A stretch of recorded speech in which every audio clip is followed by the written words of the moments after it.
everybody, welcome back to my channel. So today is a very tough day, I'll say.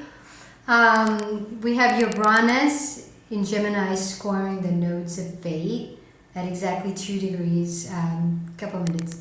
But the main point is I could not sleep last night. However, this morning, I ran into the ex again, on the bus, and he was saying something about how his family was sending witchcraft and sorcery on him. And I'm over here like, well, today being Uranus square, the nodes of fate, the north node being in Pisces, south node being in Virgo. Sure enough, something, if you're misusing your third eye power, today will definitely be a day of revelation where you will say, oh my God, these people have been doing it. Or those people who did do it are going to get their tenfold reward or consequence, right? It's a tenfold consequence.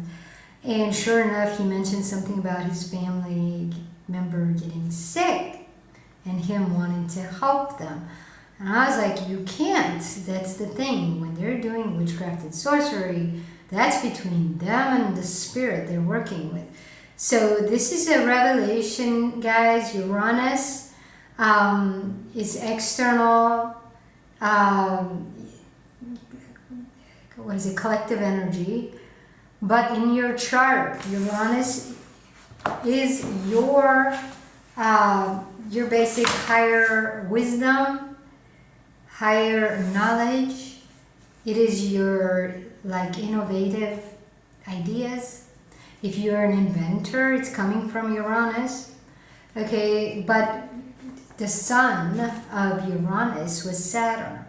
So Saturn being an earth sign, Uranus being air, you won't be able to use your gift on the earth without a relationship between father and son in your own energetics. But remember, that's Saturn is feminine energy, and Uranus is masculine energy because air, earth and water is feminine. So this is where, even though in the mythology story, Saturn was the son of Uranus and he castrates his father so that he can become the king or the higher up or whatever. What never got told about that story is that Saturn, the son of Uranus, cannot be powerful without respecting his father. So his gifts were coming from his father. But in our life, guys, your father is Uranus, not your daddy. Your daddy was your earthy sperm connector to your mommy's egg. And together they allowed for you to be created with your own energetics. Okay, so this is what's interesting. Even though we get the DNA and earthy looks of our family, our energetics is basically tied to them in the sense that you're evolving that energetic, but it's a part of you. So that's how we choose family to be born into energetically. Is we find the match that is similar to what we're trying to evolve. But that doesn't necessarily mean your family's going to work well with you. You could be signing up for a family that rejects you completely for who you are, because you're evolved. When a child is born into a family, that child is actually more evolved than the two people who birthed it, okay, who created it. That's the beauty of having children. That's why children are gifts. It's not because they're going to be some hopeless, helpless thing and your knowledge is going to raise it to be great. No. You have to allow that seed to blossom into the flower or tree that it is. But most families are taught from a religious perspective that you're responsible for making them a tree that bears fruit. So you try to adjust the soil, you try to adjust what you feed it, and all this other stuff, which ends up transforming the actual seed that it was. It doesn't mean it doesn't remember who it was. That's why when a child who's been transformed by parents can't produce fruit that is sufficient. Okay, so this is where like a lot of homeless people, okay, children that can't seem to get off the ground, it's not because they're dumb or they don't know better or that they didn't listen to their parent. No, it's that they listened to the parent. Their third eye, Neptune, perceived things the best it could with what it had. But here's the problem. That third eye, Neptune, should be taught to go in and process emotions and feelings and reconnect with your own true Venus, Uranus, Neptune is your connector, your moon, everything, your energetics. That's why you have all the energetics, the sun, moon, Mercury, Venus, Mars, Jupiter, Saturn, Uranus, Neptune, and Pluto is the fear. So Pluto, even though they say Pluto is power, but if your fear is not transformed to your Venus value, then your Mars desire will hinge to an external spirit because it's fearful. It's fearful that who it was not good enough. And this is that split between Venus and Mars. And this is where all kinds of witchcraft and sorcery were born, because that fear is tied to the underworld.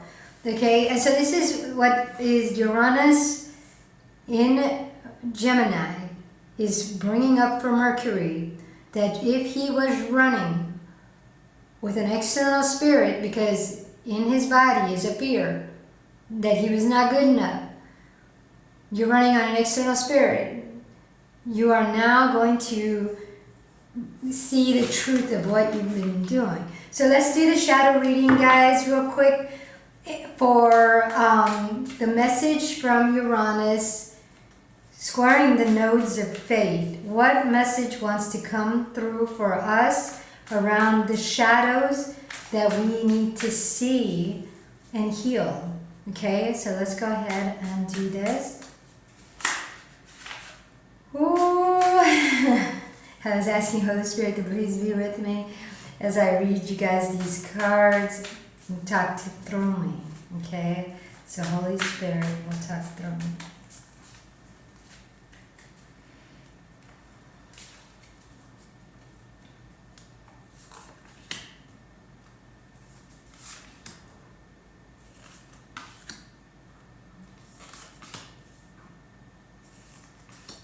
Okay, this is our layout.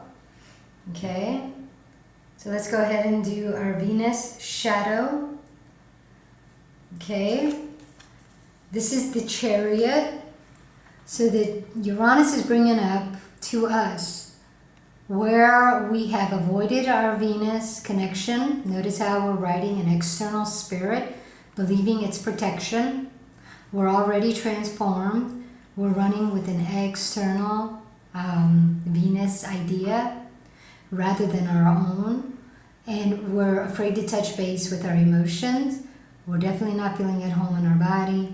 We are listening to that external rules that we grew up with. Okay, so that's the shadow that's being revealed today through that North Node. We're learning that we have given up feeling at home in our body to an external spirit like Lilith, and we're riding with Lilith as protection, but Lilith uses the shadow side of the moon, uses the light and dark side of the moon. So it's not using Uranus, it's living off of Uranus, but it's not using your truth.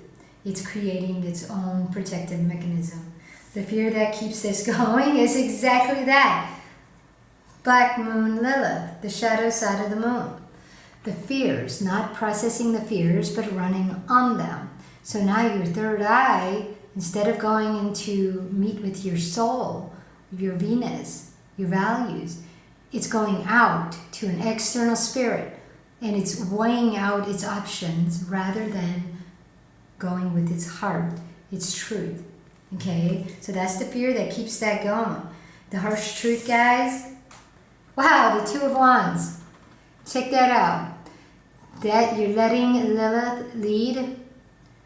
This is the two external spirit Black Moon Lilith runs with.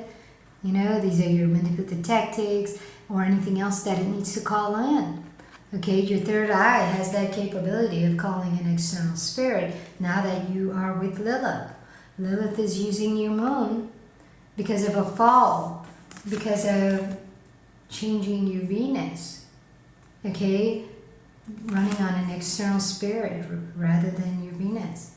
So this here, guys, remember, you've put external spirit on a pedestal. It is your compass, it is your guide, it is what is creating your world, but it's not something you enjoy because it's not you. Okay, you've become the slave. Slave to the grind. That's that song.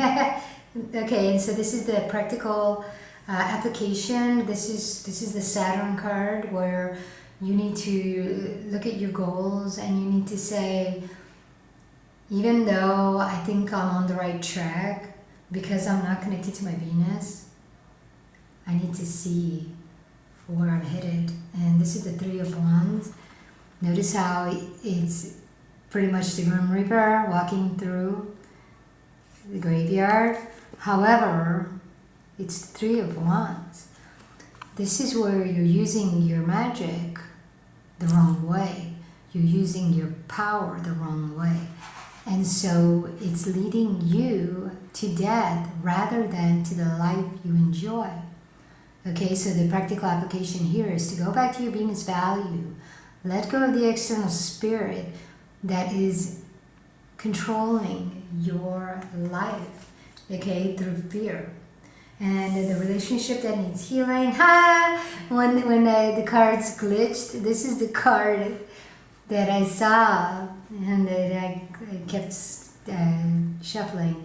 This is the Ten of Cups, you guys. The relationship that needs healing is, notice how this is two external spirits that have already acting like angels, like they've got wings, but they're external spirit because it's nature versus nature, air versus the earth.